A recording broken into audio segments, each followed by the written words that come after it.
Shalom, shalom, j'espère que tout le monde va bien. C'est la pleine forme pour vous aujourd'hui. Si ce n'est pas le cas, cette vidéo est pour vous.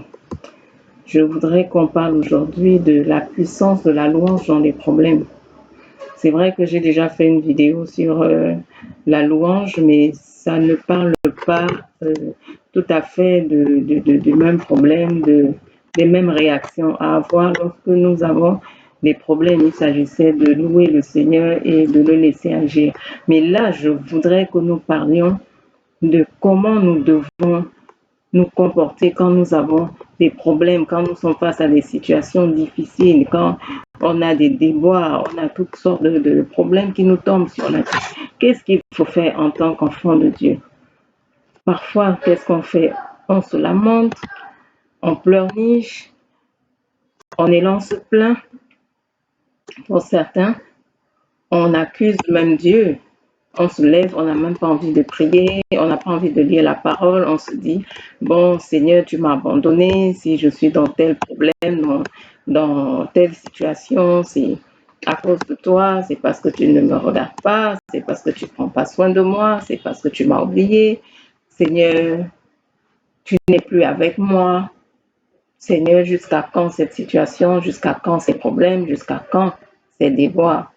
Et c'est comme ça qu'on termine sa journée.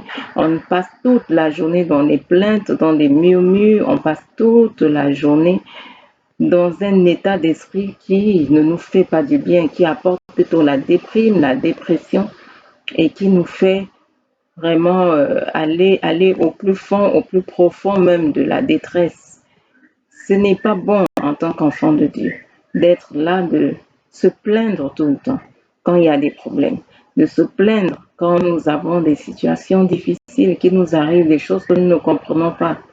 Commencer à poser des questions au Seigneur. Pourquoi, Seigneur, ceci encore? Oh, Seigneur, tu as encore laissé ceci m'arriver.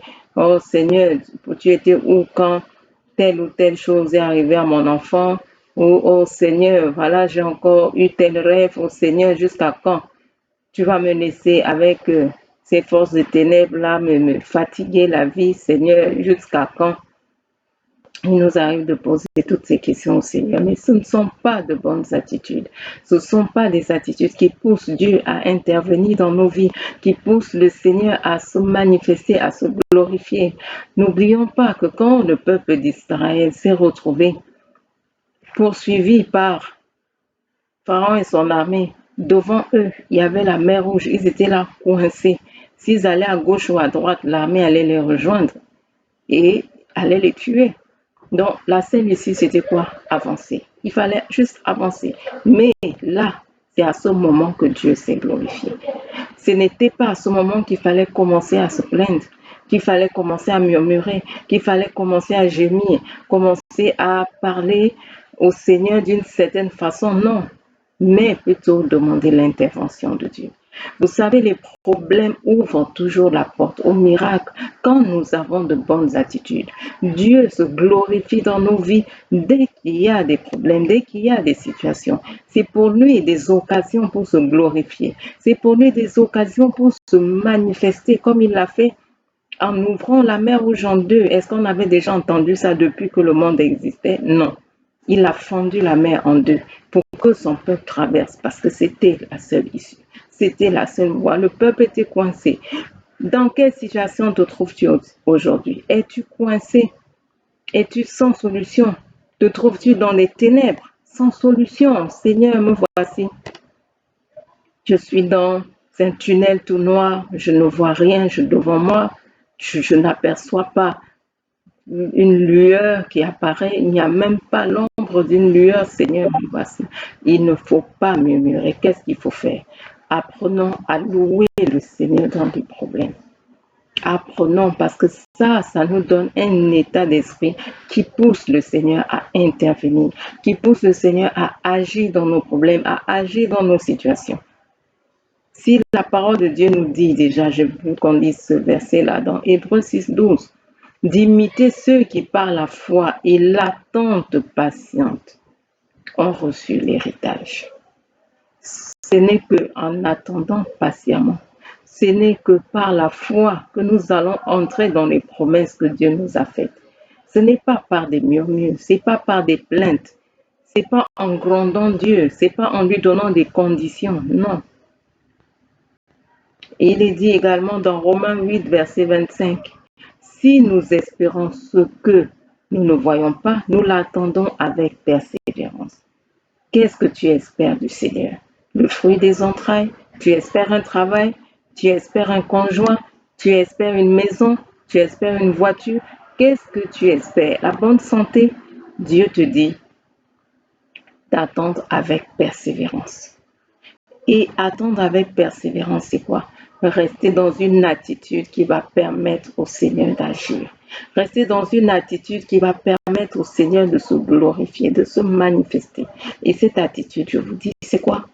Lisons Isaïe 61, verset 3, où Dieu nous dit qu'il nous donne une huile de joie au lieu du deuil.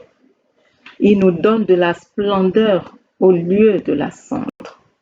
Il nous donne un vêtement de louange au lieu d'un esprit abattu.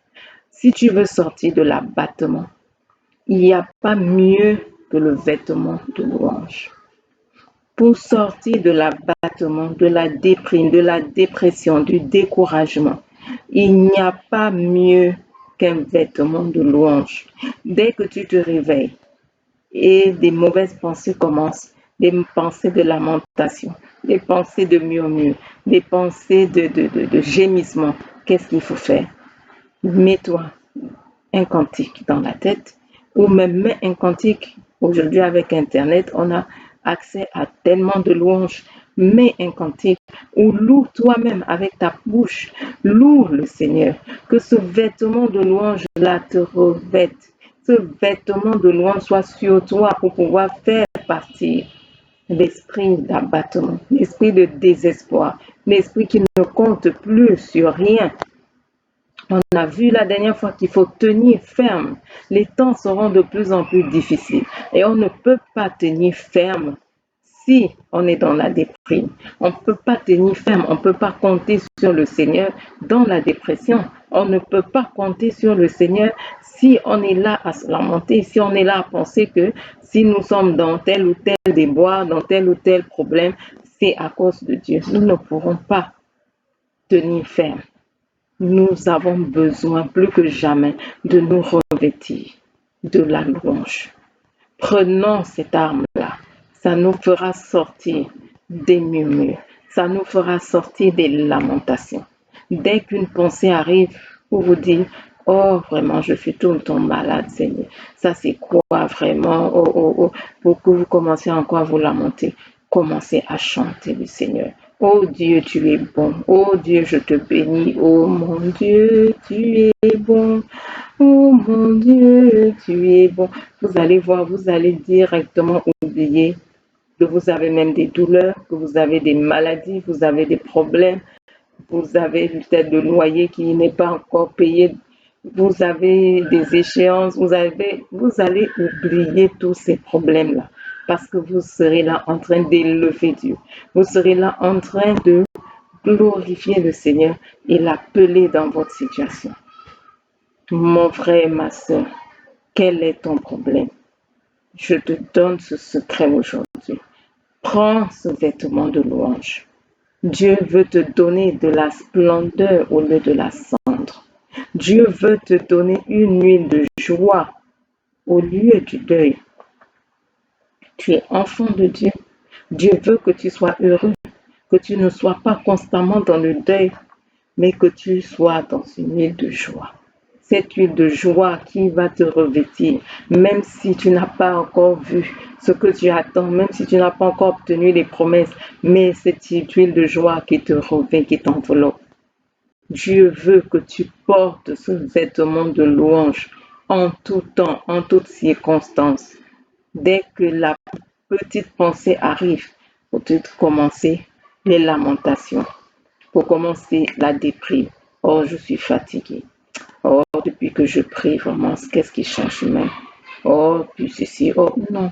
Dès que ces pensées-là arrivent, déjà tu détectes ça au loin et tu remplaces ça par un cantique.